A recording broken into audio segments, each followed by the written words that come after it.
Hmm. Doesn't recall what that's on. Yeah, Graffiti magazines, issue 1, Bomber magazine, which still continues through today. Vacancy exclusive. These were some of the early zines that were sent to us.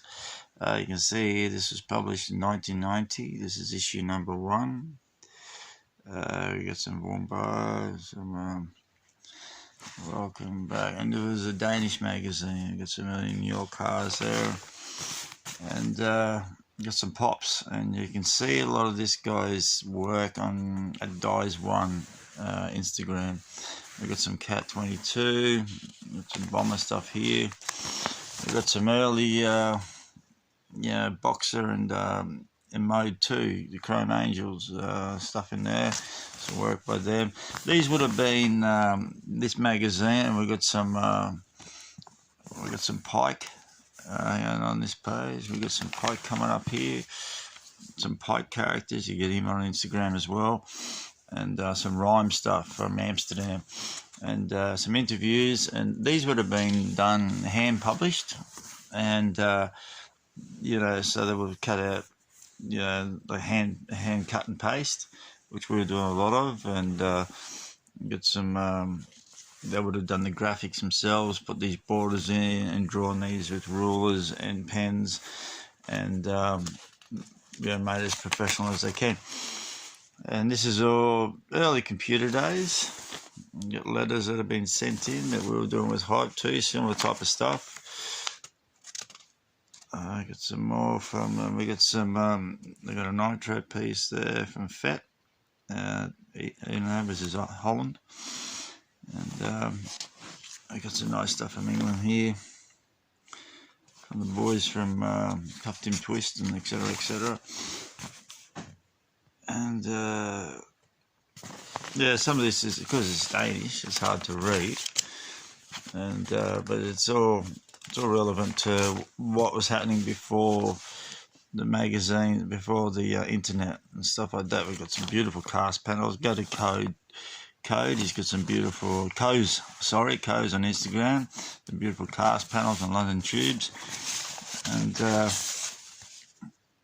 some New York trains, obviously, which is always important to the scene. And that's issue 1 from Bomber magazine. You can still find Bomber magazine, which is still around, but that is issue 1 right there. This is one of the early zines we got, Troubled Children. We found this one particularly interesting because it's English, not because it's English, but they carried on some really funny carry-on, about some of their slang. So this is how they were then. They would all have been handwritten and hand-drawn, a couple of staples on the side, and printed up by someone's mate or someone's racker. Then you got sort of London Tube and stuff like that. We've got Shock, we've got some of the early stuff from England, and this is how they were back then.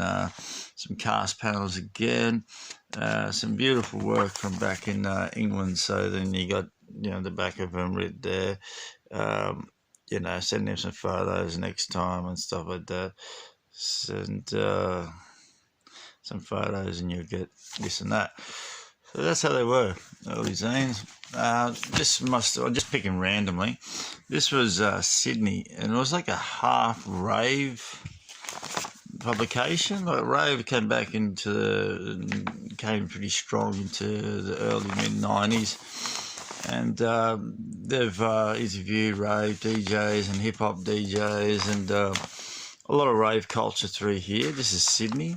It was a Sydney-based scene.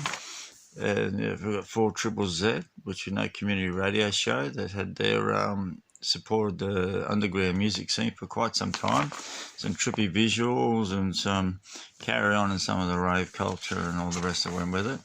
But through it, they did get to a bit of graffiti, capoeira, capoeira promotions, some more, rave, ecstasy, LSD sort of carry on, and the Writers Depot. But there was graffiti, maybe not in this one, but that's that one. And had some illustrations, a little bit quirky, and all the rest of it with it. And if I can see where the address is on that one.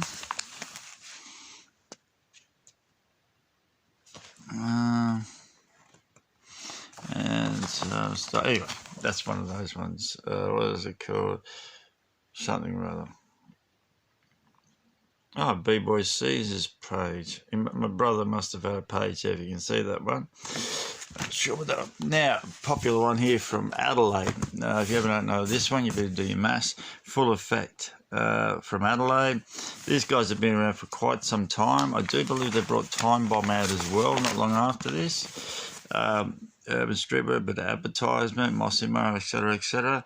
Very clear bromides, and they've just done a bit of cut and paste. Got a bit of RCF there, and about the. And this one's a bit mouldy, but you can see we've got some great panels, some great trains, some great work from Adelaide, Australia. And they were a bit of a mixed mash of work just thrown together. We've got Mad Crusher, we've got Rock City Funk there, and then it goes on. Some nice trains and stuff like that. We've got some Cab 101, you get him on Instagram. We've got some... we've got some centerfold stuff there. We've got the Puzzler, one of our kings here in Australia, WCA, one of his old cars, the Puzzler, DMA. We've got some tents. If you don't know tents, Rank the Mad Crusher. Rank the Mad Crusher right there. Nice panel. We've got Full Effect there magazine, and that's where you can find those guys, South Australia. And a lot of those, we've got Tipper, we've got all the boys there, 738 boys. You can catch a lot of those guys. We've got everything from a Muck 37 to, they're all on here. All the original Adelaide graffiti artists and stuff like that, and from around the nation and stuff that they've been doing for a lot of the years. And must have been this issue here itself. I don't know what number this is, but we'll have a look. We got some interviews and some of the rap culture there, a bit of PR on the back. So Full Effect issue. Not sure what issue that is, but yeah, Full Effect. It's definitely one hands down for Australian graffiti and all the rest of it. This was a magazine called Slingshot. Now you can still catch Slingshot promotions. They're still doing stuff. This was particularly had an interview with my twin brother, so I hold this one close, and races, and we got some bolts. We've got Rocking Horse Records, which was the first record store to take Hype magazine back when.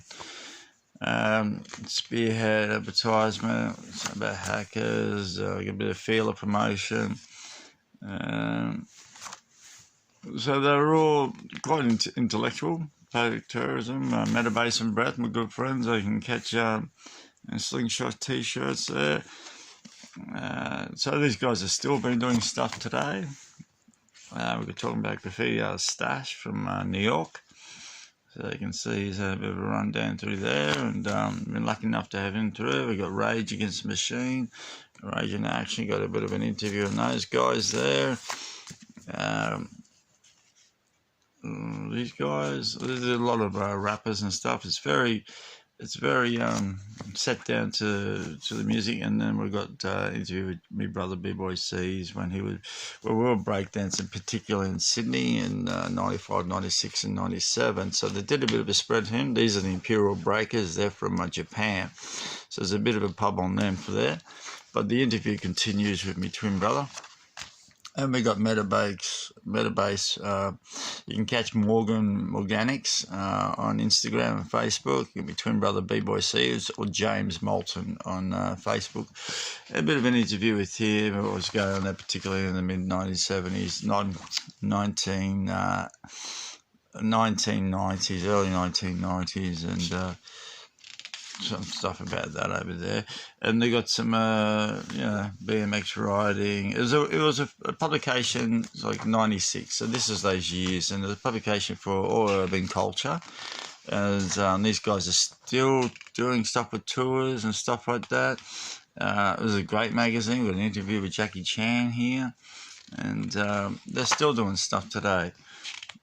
The Art of Noise, and got music interviews, reality, some wacky drawings, and people on drugs and probably not on drugs, and all the rest that goes with it. and how to roll a spliff, some handy information about that. This is all before the internet, so you couldn't Google this stuff. So it was all just through a small culture. And fuck clothing. Those guys came out, they got a punk issue there. I don't know if you remember seeing these guys under the impression that Slick and Risky had something to do with this fuck label. And that was pretty big in the late 90s there. What we got next here, Styles for Miles. This is an interesting magazine. This is a New York magazine. And they brought out a couple of different types. This is one of them, Styles for Miles. And it was more of a magazine built just to outlines. And, you know, you get all sorts of funny stuff. It's obviously all handwritten and hand-drawn. So you got different outlines from all over the world. People will send their outlines in. And they even had interesting fight stories, which was interesting. I never seen in magazines before that had fight stories. But this one, they must have known someone that publicised, that had like the ability to... You got some Smith, no, right. We got some, you know, Videograph PRs here. Videograph, when that came out, was pretty, you know, videos, VHS videos was all just happening now. So you can see one from the 1990s, Clean Train Smash and stuff like that. We got Son, some of those guys over the Rio, an interview with him from over German Rider from over there. And it was all basically got more of his outlines here. We've got a few outlines in Rio from over there from Germany, and then a bit of a publication back. You know, we've got different aerosol art. We've got Move, which this publication I think was very similar to that. Styles for Miles, Virus, and yeah. So that's what these all were back when. Styles for Miles. And this one's interesting again. It's a Melbourne magazine, and you can see Damage. That's what it was called, Damage. It was produced just like this. It was just a black and white zine, which was all simply about Melbourne trains. Of course, we've got Puzzle here. We've got a Brink panel. Can't read that one through the phone, and it was all down to Melbourne graffiti culture. So this is what that all was. And got a new 2. Check him out, incredible new 2. We've got a Tame here. So this was a simple layout. Looks like they had got into the point where they were starting to use computers, where they were just scanning stuff in. It's all very simple publication. It was simply photos. We've got lemons, we've got a print. We've got a Muffins, rest in peace Muffins, who passed. I don't believe that's a Muffins there. I could be wrong. Some top to bottoms we got here, and that's what happened over there. So this is, yeah, original Krylon t-shirts available now. It's over $30, including Krylon t-shirts.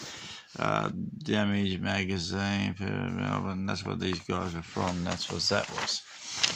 And one of came along, DMA whole car. I mean, these guys were the kings. You look up Jewel, look at the Boys, Puzzle, and the rest that goes with it. Some really talented riders that were pumping out of there. So I'm just going to go through and see. And these even have some of the proofs from early height. These are the colour proofs. So when you go in to get a check to see if the printer's got it right, he will present a handful of these proofs. And they're your colour proofs. So you have a look at the colour proofs, the spreadsheets, and see if everything's lined up there.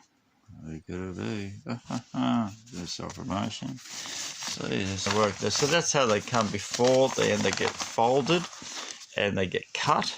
They get the lines cut. There's the bleeds. Get cut here and binded and pumped out the side. Here's another one of our colour proofs here. And you can see that's another one there. There's a black and white proof, obviously. We've got, paint pack. That's early business. You can see some of my work here. Organics again. Damaged clothing from Brisbane. We've got Montana paints from Canberra there. G'day, guys. Samana Sally. Battle of the Year stuff. So this is, you'd turn up to your printer. You would have this here. And you would look at that and make sure it all was kosher before they ended up cutting it up and splitting it up and, like I said, cutting the excess off, folding it, and then there you go, you get your magazine which is sitting over there. What else we got here? This looks like another, it's a California. Plymouth, California written on it.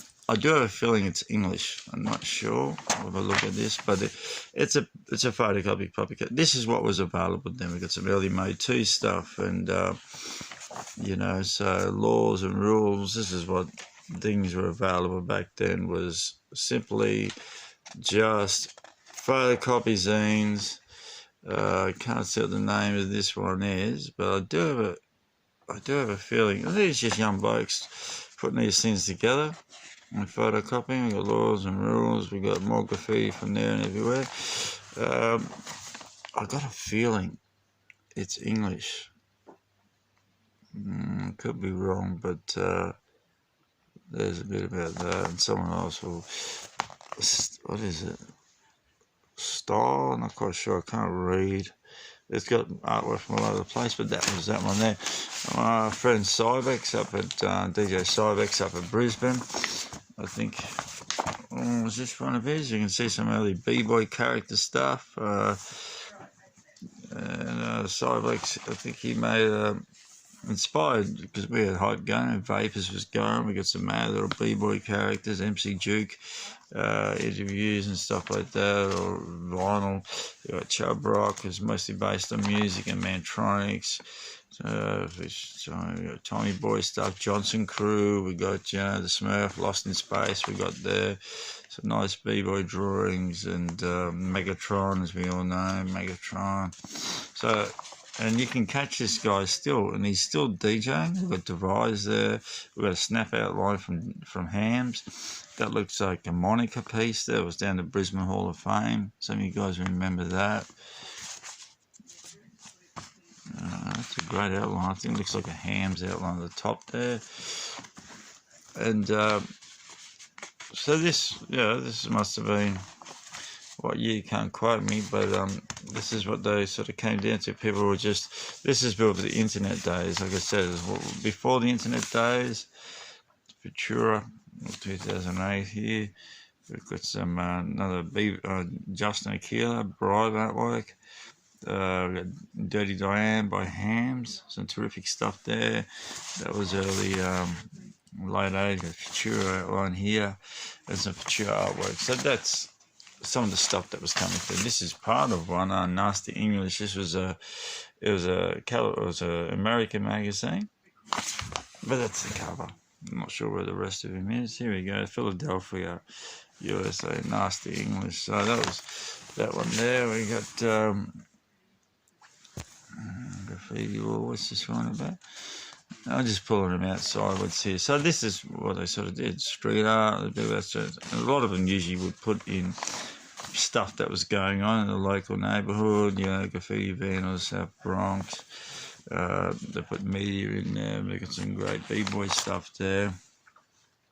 And you can see the spray paint in the background. And then they've cut letraset, or they may have typed in the font and stuck it on there and pasted it in there. They've cut different little characters and things in there. They put the border on there. A lot of these things came from Vapors, they came from IGT, they came from Hype Magazine, just inspirations. We got Holtz, we got Duper Colour there, we got more police and law, social issues and stuff. I do have a feeling this is English. There's a creation, Hickley Workspace. So it might have been a magazine that they produced for a youth workshop or something like that. So that's one there, even though he's loading fucking showing off going, but that's funny as fuck. Street art, we get some more street art, Hinkley street art, so stuff that was going on in England at the time, and that's what that. And they would have, you can see they've just used staples, which are rusted here at the moment, just to compound it all together. Just a couple of staples, photocopies. Welcome to the world of hip hop. That was that. And then what we got here, this one's deteriorated a bit. Household culture, so the train on the front, what's it called? It's not Caution, is it? It might be Caution magazine. And more just cut and paste. And these guys were from Spain. There we go. from Spain. We've got a Tone from Australia, just sitting there, nice panel of Tone Chi. I would have sent these photos to him. This is me, myself here up in Magic Mountain and Scan. We got busted doing this piece. The cops picked us up, drove us around the block a couple of times, and so that's why it's half finished. Broke my old tag, Scan. You can get him on Instagram at Scan. Stan TDA 84, and some terrific work with him. But we got busted in the middle of that. It was up in Magic Mountain. That's why that didn't get finished. The cops drove us around for a while, asked why we didn't surf, and Scan said because it's not creative. Well, actually, surfing is creative. But anyway, they ended up letting us go, and that's where we skipped along from that. That was that one. A lot of these magazines we did send on to them. This is one in Spain, like I was saying. Some more, just for Spanish trains, I presume. I'm just flicking through these and having a bit of a flashback at the same time. I always liked that piece. I had photos of that. Different work from all over the world. We've got some New York trains here, obviously. We've got some Mass Delta, okay, from Amsterdam. We got some gas, but we should have some pone right there. I got the photos of that too. Some great stuff there. We got the scenes at the top there. MRA, Monsters of Art. You know him here. TMT, and that one's gone over there. The Mass on Amsterdam trains. If you don't know, the train buff in Amsterdam, 1989. This is in Holland. Holland got. It became, killed a couple of, rest in peace, killed a couple of other cleaners. So everyone headed to Amsterdam. We've got Ren's here, one of the kings here. Ren's over here from Copenhagen. It's a Dortmund train by looking at it. We got some trust. There was a lot of cut and paste, and people were doing that. And so there's a little bit about, we'll call this number one. And I know, oh look, there's one of mine there. Now, me and Decide, I did this dog here with a bark. I pulled it out of a Disneyland book, and we scoped that yard. We were driving past, and Decide's done this panel. I did the KOC on the end, and we scoped the yard. I don't know, it was a funny afternoon. We're driving over this bridge, and they usually hold tankers in this yard.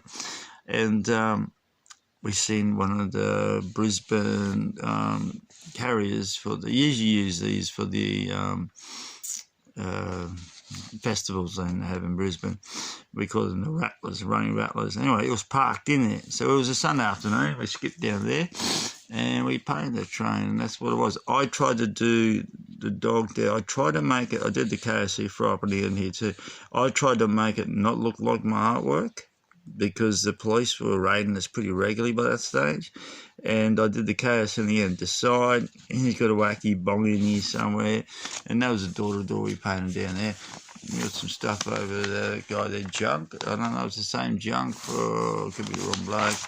Anyway, so that's that one there. And I'll leave that for one of these at the time being. I'll take some more stuff in the future.